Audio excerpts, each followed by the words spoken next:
Face à l'incertitude, tout contrôler davantage? Ce réflexe ne vous protège pas, il vous rend aveugle.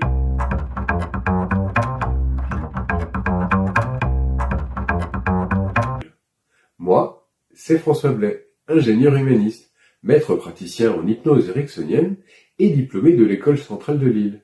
Lille contribue le JT chaque mardi l'actualité du travail pour celles et ceux qui portent beaucoup et veulent tenir dans la durée. Cette semaine, pourquoi le réflexe de contrôle rend une organisation aveugle à ce qui compte vraiment? Ce que 2600 contrôles de l'inspection du travail en un mois viennent de révéler, et une preuve de 40 ans qui dit l'inverse de ce qu'on croit sur le contrôle. C'est parti. Premier sujet, dans une analyse publiée fin 2025, les consultantes en leadership Laura Perret et José Veloso du cabinet Valpeo décrivent un mécanisme qui touche la plupart des équipes dirigeantes qu'elles rencontrent. Ce n'est pas un manque de discipline.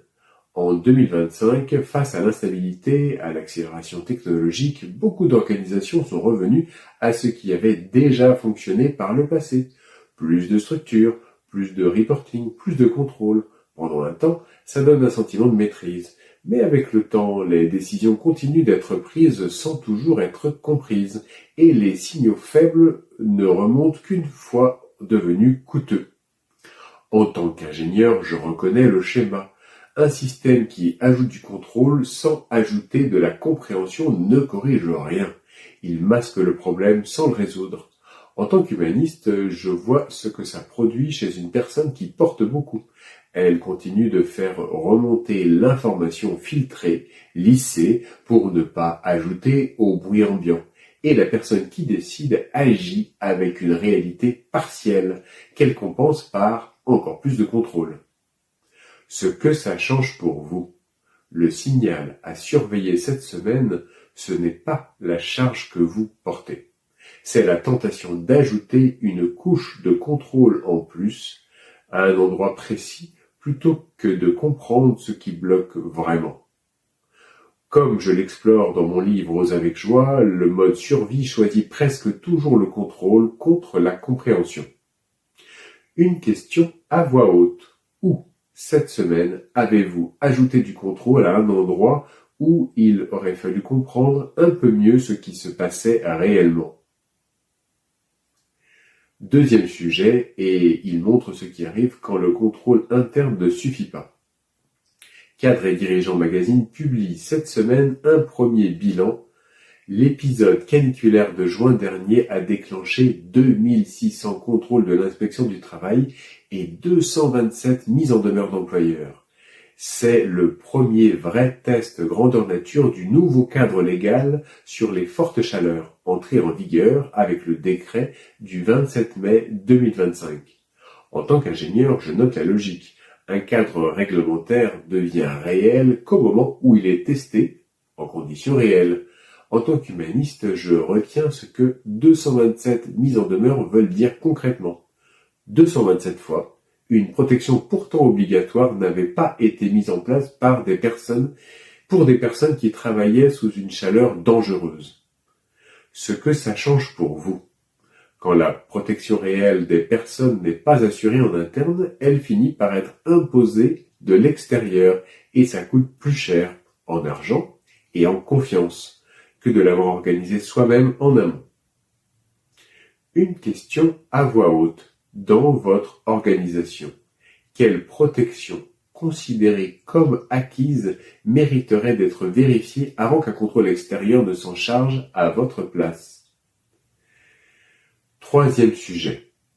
Est-ce que c'est Lead Contrib? Non, c'est pas Contrib. C'est ça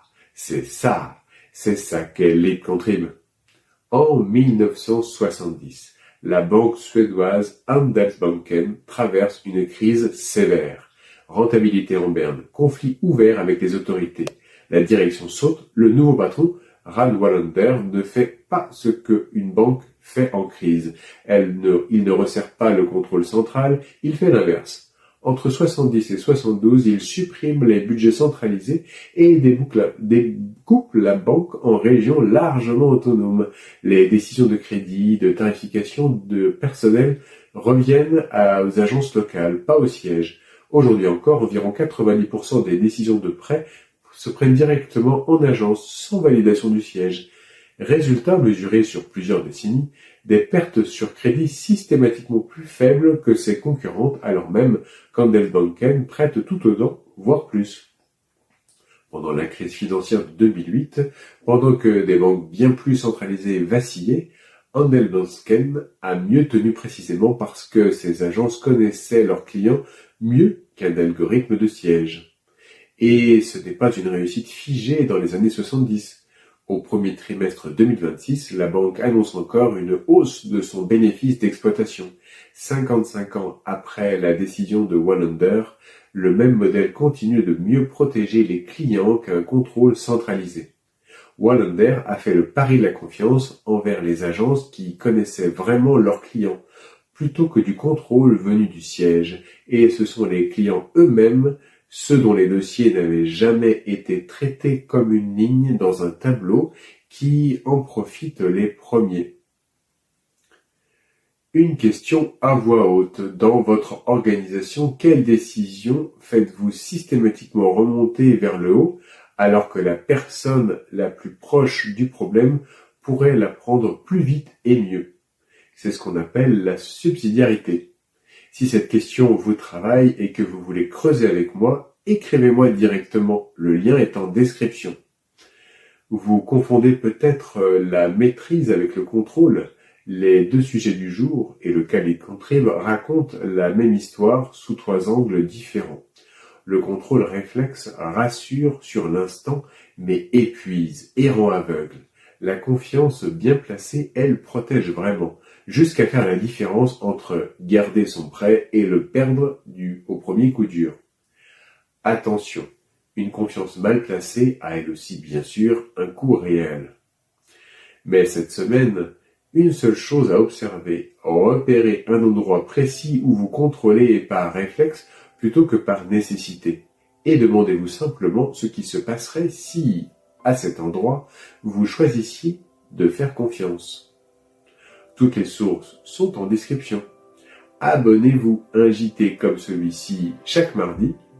À la semaine prochaine. Osez avec joie.